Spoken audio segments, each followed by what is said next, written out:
Hello, and thank you for tuning in to Answers from the Lab, where we share Mayo Clinic knowledge and advancements on the state of testing and science from laboratory leaders and the people who are making it happen behind the scenes. I'm Dr. Bobbi Pritt, a clinical microbiologist and the chair of the Division of Clinical Microbiology at Mayo Clinic in Rochester, Minnesota. With me today is Dr. Bill Morice, the chair of the Department of Laboratory Medicine and Pathology at Mayo Clinic and the president of Mayo Clinic Laboratories. This is our weekly discussion with Dr. Morice, in which we learn about updates in laboratory testing during the COVID-19 pandemic. Well, welcome back, Bill, to another week. We now have that it's Medical Laboratory Professionals Week, or Lab Week, as we usually call it. So happy Lab Week. Happy Lab Week to you. Yeah, it's important. It's important that we celebrate who we are and our profession and our staff, and probably this year more so than others, but given where we've been in the last year. So yeah, happy Lab Week. It's always a fun time in the lab. I know my lab is the parasitology lab, so we've taken a twist on that usual, like count how many gumballs or jelly beans in the container or in the jar, and we're doing guess how many worms are in the jar. The gummy worms, or anyways. They're Ascaris worms, so not the edible kind. Okay. Yeah, it's a good time to reflect on how our community of laboratory professionals have really joined together for our COVID-19 pandemic. The pandemic's really brought forth extraordinary challenges, but it's really shone a light on the importance of laboratory professionals in healthcare. And the other thing is, it really shows the importance of not just the labs, really, obviously for the diagnostic acumen and giving the information to patients and providers so that they know what they have and what to do about it. But also the strong educational component of our profession. One I remember when I told people I was going to do a pathology residency, that they said, "Oh, that's the doctor's doctor." That we are seen as sort of the people that know and have information about not just the tests, but kind of the diseases and the meaning behind them, and that the opportunity to educate. So I think that's been really important here through the pandemic. And it's not just the pathologists and laboratory medicine professionals, the PhDs and MDs, but it's also the allied health staff that have a very strong educational component to what they do for other healthcare professionals. So it's important to remember that too, I guess, particularly as we do these podcasts. Yeah, and it's great that we have this opportunity through this podcast, because here we are sharing information about important topics. It all happens to be COVID-19 right now, but that I think is what people want to hear about. And, one thing that we've heard a lot about on the news lately is the Johnson & Johnson vaccine. You and I have talked a lot about vaccines and just, encouraging people to consider getting vaccinated. There's lots of good news on the vaccine front, but what about the Johnson & Johnson vaccine? As a hematopathologist, maybe you could tell us a little bit more about some of these abnormal blood clotting problems that have been identified. It's interesting, and it's important that we understand it and that we convey that understanding, because there's still, as we've talked about in the previous podcast, a lot of misgivings about the vaccines and different level of comfort. And again, what we have seen now with the Johnson & Johnson vaccine is what appears to be very rare, but an association between the vaccine and the development of blood clots. And in this case, a very specific type of clot called a cerebral venous sinus thrombosis, meaning a blood clot in the veins that drain the brain.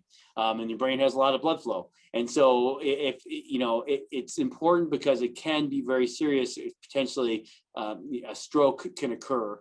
And so that's why there's a lot of conversation around this, and that's why the CDC and FDA came out and in an extreme caution, they said even though it's about 1 in a million, that consider pausing the use of the J&J as we understand this. So what happened is that I believe it was 8 women, all women between the age, I believe, of like 20 and 48, somewhere in that age range, developed this blood clot in the brain, in the veins in the brain, and one of whom I think actually succumbed. And so what they found is they actually had low platelets and they got these clots. And so what it appears is happening is that there's this very unusual with low platelets and blood clots. And typically that's not a combination because platelets cause blood clots. So people get confused as to why would you have low platelets and blood clots? And it is something that we see.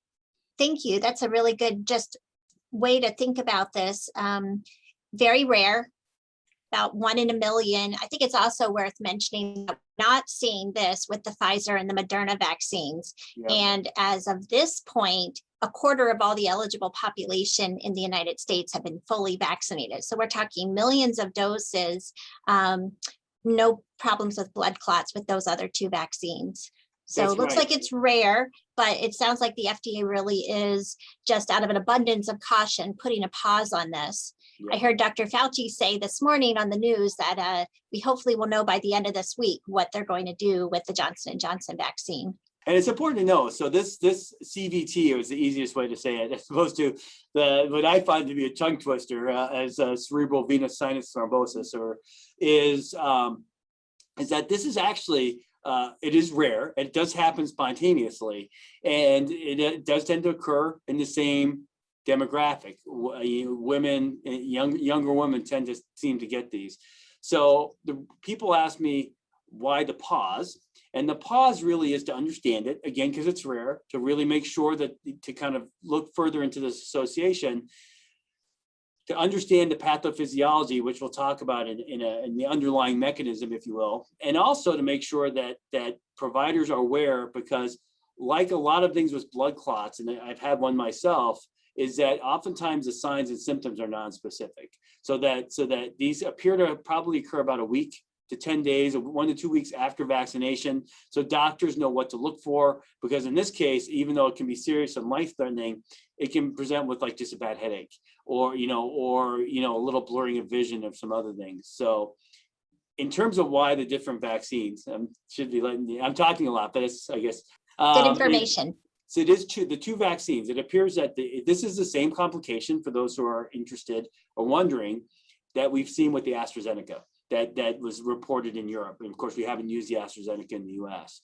So there are similarities between these vaccines that are being examined in terms of, and they are different in terms of, they both use an adenovirus to introduce the SARS-CoV-2 nucleic acids that lead to an immune response, as opposed to the mRNA vaccines, which use these nanoparticles. And it appears what's happening is that actually in rare instances, people are developing antibodies to their platelets, and that's what activates the platelets and causes clotting, but also causes a platelet number to go down. Why that's really important and why the pause. Number one, it helps us understand what's going on, and this needs to be proven out. And there is an expert actually in hematopathology here at Mayo Clinic who's working on this, is that it turns out that this is very similar to what's called heparin-induced thrombocytopenia. So what we see are some patients in the hospital, we give them heparin, which is a quote blood thinner to prevent blood clots, but some rarely get actually an idiosyncratic response to that drug where the platelets go down and they actually develop blood clots, just like we're talking about here with these vaccines with AstraZeneca and J&J.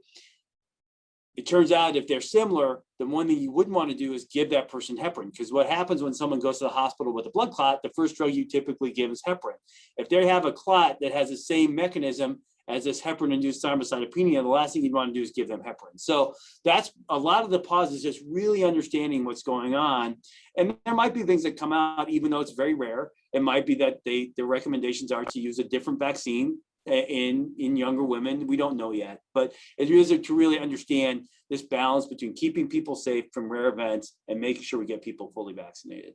Yeah, I think that all makes sense. And I like the way that you described that, because, if you want to learn more, you can, learn all about platelet factor 4 and anti-platelet factor 4, and it gets a bit complicated, but I think just that's a good way to just think about it. And physicians who are potentially treating these patients would need to know that, and they would need to know the steps they would take. So just taking that pause, understanding it fully. I've heard that perhaps there may be some recommendations, we'll find out later this week, that younger women should just get a different vaccine, as you mentioned, or given that it's so rare, there may not be any recommendations for alternative action. So I guess we'll just have to wait and see. I think that's right. And I think it's going to be really important, though, going back to our previous podcast, is that we're just very transparent as a medical community as to what's happening and why, so people can really make informed choices. That's because the concern is that this would undermine people's confidence in the vaccines in general. And I have heard that has been a challenge in Europe with with the AstraZeneca pause. So we just had to make sure as a medical community, going back to the whole educational mission, that we really educate, help people understand what's going on. It's not about the vaccines in general. It's just about a rare reaction that we're seeing with a subset of the vaccines and a subset of individuals. And to be completely honest, unfortunately, this is something we see with a lot of different drugs and therapies, is that there are individual responses. That's why a big area of medicine that's emerging is this whole concept of pharmacogenomics, meaning doing genetic testing of all the different sorts of things in our bodies that metabolize drugs, because we see this with other drugs that some people metabolize drugs differently, and therefore that's probably what sets people up for bad drug reactions. So again, it's just part of the practice of medicine that we have to manage.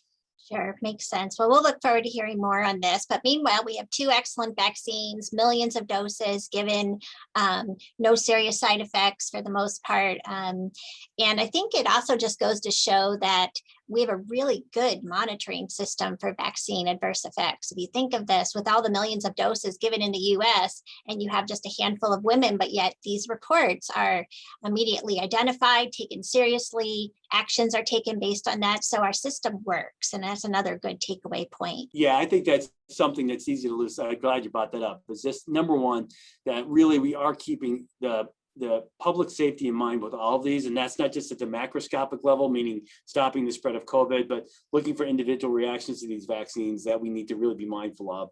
And, that's why, and to be careful on social media, because you'll read all sorts of things that just are not accurate, to be completely honest, because we are watching very closely as a medical community.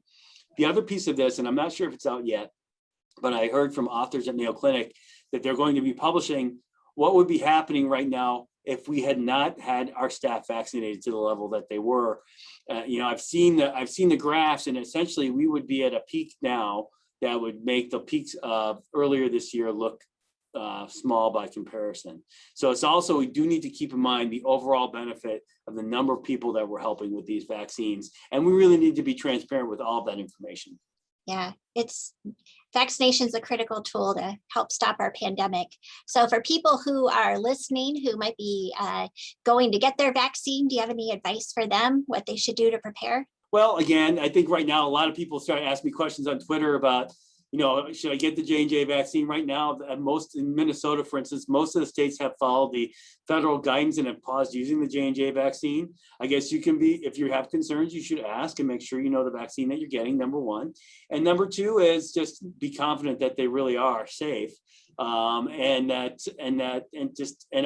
you might feel lousy after you get vaccinated. So just to make sure you're well hydrated and ready to rest, and you can take some Advil or something afterwards. So still get vaccinated. There's lots of good information out there. But I think the most important thing is go to trusted sources of information like mayoclinic.org and others about the vaccines. Great advice.